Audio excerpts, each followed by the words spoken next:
Hello, everyone, and welcome to Product Talk on the Autonomous IT Podcast Network. Joining me today is Steph, one of our resident product managers. Hey, Steph, thanks for joining. Hi.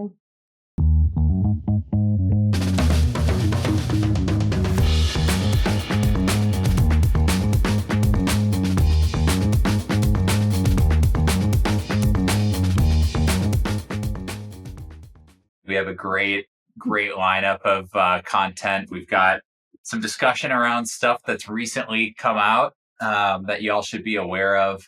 If you're not subscribed to our newsletter already today, I definitely would recommend subscribing to that as well, so you can get these updates in written format. But we'll let you know what's come out in the last month or so. We'll also take a little bit of a look into the next month or two of releases and dive a little bit deeper into the theme for this month, which is centered around data in the console. So we'll talk about some of the recent releases around Automox analytics and how you can use them to become a more efficient, more automated IT and security team. So first off, want to chat a little bit about some improvements that we've been making to the agent. Over the last probably year or so, we've been working diligently on a numerous amount of back-end improvements to the agent around speed, performance, connection, security. But now we're kind of starting to bring those to the front end for you all, the Automox users, to have more control over what happens with the agent. So Steph, why don't you give us a quick rundown of what's released and why it matters? Yeah, sure. So we released what we're calling agent configurations. It's in the settings section. And basically what it does is it lets the customer dictate what release channel they want to be in. So, depending on their tolerance for risk and if they want to test out new features or if they want to stay on the stable, more tested version, they can go ahead and do that. And then they can control that, right? We have a beta coming up. It's something that you're interested in testing. Go ahead and put yourself in the beta channel. When it's over, if you want to go back to stable, you can do so. Makes it a lot easier for the customer. They can manage on their own and they can kind of come in and out of that channel without having to speak to anybody, right?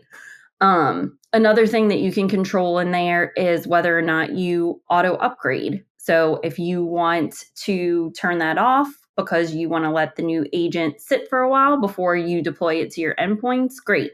If you want to auto update your test zone and have that in there and have your other ones wait until you're ready for it, you now have that control. So it's all about, giving the visibility so you know what channel you're in and what's going on with your endpoints, and then letting the customer control that. It's important too, that's just the first kind of pass at it, right? Like these are controls that we have today. What do we expose to the customer? And then as we build on the agent and the different processes in the agent, we can expose them there, right? Like deleting stale endpoints, being able to configure when that happens. All kinds of things like that will come to that section. So it's a good first step at giving you more visibility and control into what's happening with the agent. Awesome. Yeah, I know that one's been a big request from our existing customer base. I think we're probably already seeing quite a few people picking it up, but it sounds like we have a great vision there for more improvements in the coming quarters. Yeah, we've already seen participation in like the beta programs increase as a result, because it's just easier to do now, right? You don't have to call support. Sometimes people don't want to do that. They don't want to talk to anybody. They want to do it themselves. So it's good. It's good to see the increase there, and we get more feedback in those releases. Yeah, I'm thoroughly in that boat. No phone calls for me. Me too. Don't even call support. I want to do it myself. So that's kind of what, like you said, like that's where it is now. We're going to evolve that as the agent evolves. But I want to make sure we talk about another exciting big release that we've had, and that's the new analytics for the patching. Peter, do you want to kind of talk about what we've done there, why it matters, and we can discuss that? For sure. So over the last couple of months, we've well, not a couple of months, we've seen it materialize into like real, generally available features over the last couple of months. But we've been working in the background on standing up kind of a new reporting framework. And you're starting to see that framework be realized into like real valuable reports that are actionable, and make it simple for IT and security leaders to measure their program, figure out how to improve it, and then actually prove that kind of continuous improvement mindset up to the leaders above them, to the board, etc. And I think the way that we've approached this is really building a strong, back end data set that we're able to utilize, and that's come to fruition over the last probably month and a half, and I would say 20 to 30 plus brand new reports. So if you have Automox today, you can find all these reports within the analytics menu, and we have several boards. One of the boards is focused on risk and mitigation, where we show you kind of trends and help you to understand your mean time to remediate. So basically, from the time that a vulnerability, a CVE, is detected on a device until it is actually remediated, that is your MTTR, when it's averaged across your entire environment.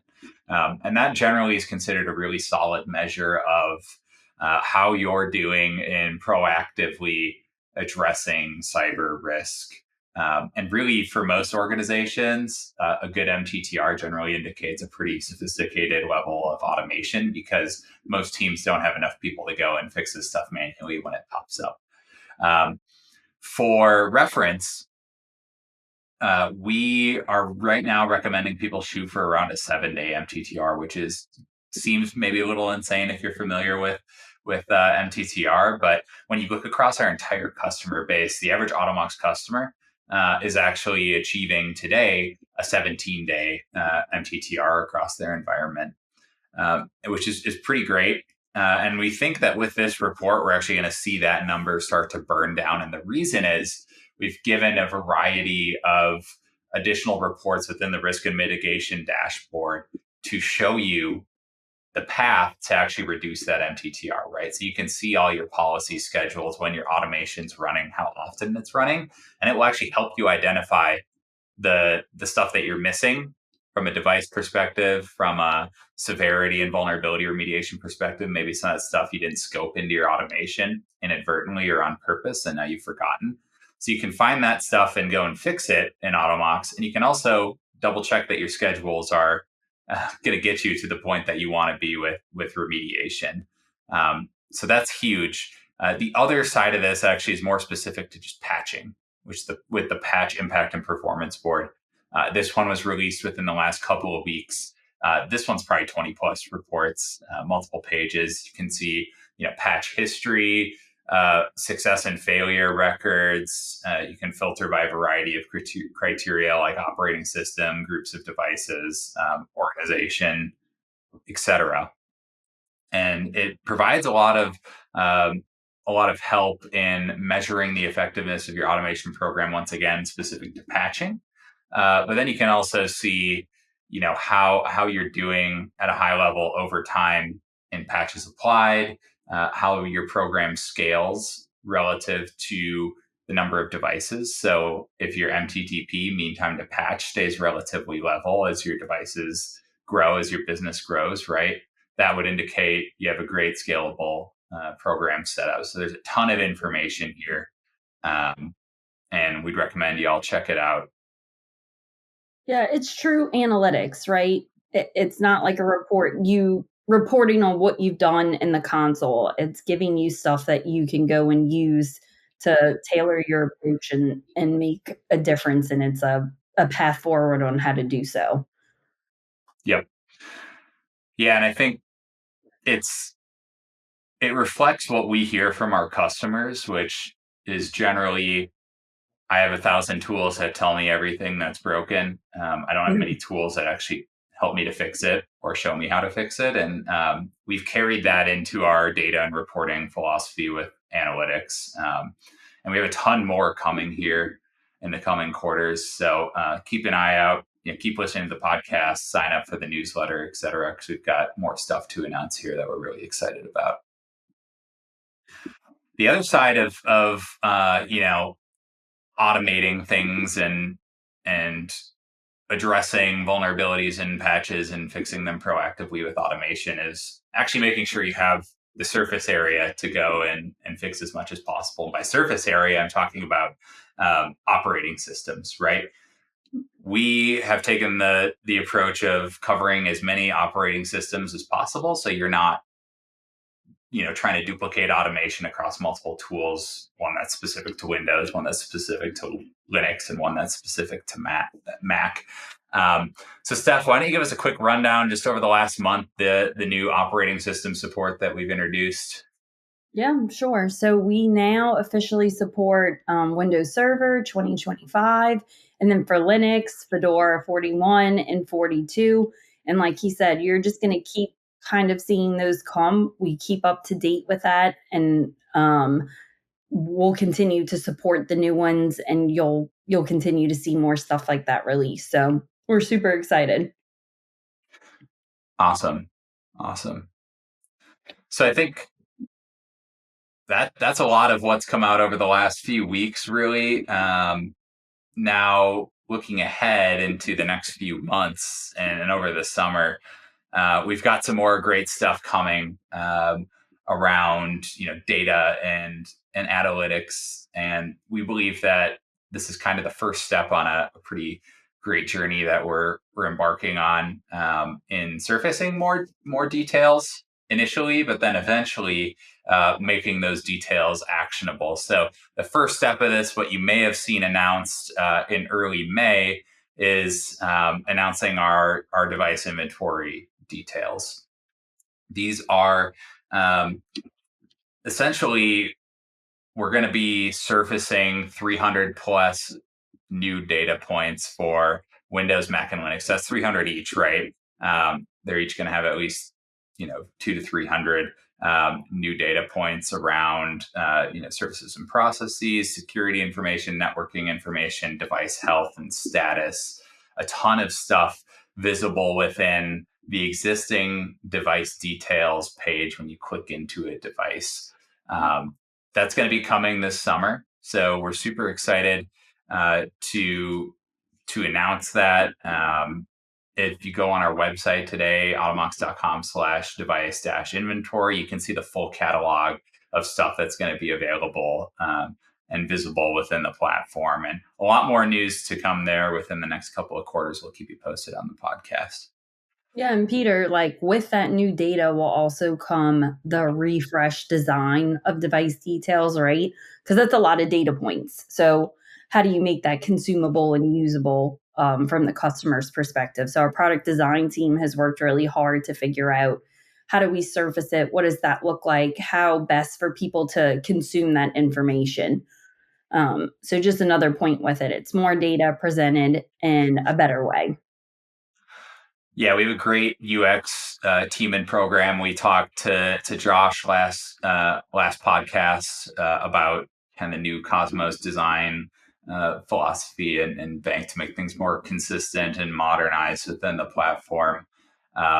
And they're constantly talking to customers, so this stuff is all designed with real customer feedback, making it hopefully the most useful possibly can be for you folks that are actually in the product day to day. So, I think we're headed into a long weekend here, right? As soon as we get back, we got a couple of weeks until a pretty big Patch Tuesday. And then after that is probably an even bigger Patch Tuesday because it's right after the 4th of July. And typically what we see is more stuff. Threat actors are a little bit more active during the holiday season because they know that IT is maybe out a little bit more than they are, right? Like they're on vacation, et cetera. So I think automation becomes really important around this time of the year and the holiday season. And as we head into the next Patch Tuesday, we have some really cool stuff that is now live that you'll be able to utilize for the first time in June. Steph, why don't you give us a quick overview of that? Yeah, sure. This is something that, gosh, has been requested for a long time. So it feels good to actually deliver it and have people be able to take advantage of it. So basically what it is just scheduling that lets you easily like set your policy to run on Microsoft's monthly patch release day. And then you can also offset that, right? I think we default to 4 days later, but you can do it from 1 to 7 days, and it lets you avoid any issues or confusion that you've had, like based on that custom scheduling that we've had in place. So this just makes it a lot simpler. Like you said, you can automate it and then you can offset it, right? Based on what works for you and what your risk tolerance is and things like that.